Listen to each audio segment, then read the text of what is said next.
I spoke with Florida Poison Control Center, who says calls about edibles get higher every year. And so far this year, there's already a record number of calls, some of which have come from schools.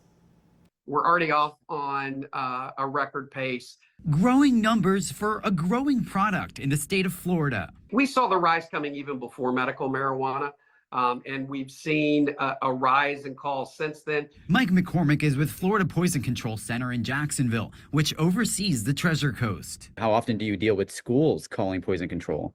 More often than we would like, that's for sure. And it's not just schools. We also see it, after school programs, anywhere where you can get a group of children together. McCormick says as of February of this year, there has been a record 64 emergency calls to poison control regarding THC edibles, with a total of 604 calls in Florida last year. It could have been much worse. The fact that it could have been fentanyl, it could have been Oxycontin, it could have been heroin. This week, I spoke with parents from Oak Hammock K-8 school in Port St. Lucie after 10 students are believed to have eaten THC gummies. Some of them were on oxygen in the trucks because of how many they ate. That's one student who says she didn't know the candy had THC and had to be hospitalized. There's not an antidote for THC. We can provide supportive care in the hospitals, but largely they're going to have to ride out through the effects of that. McCormick says edibles come in a range of potency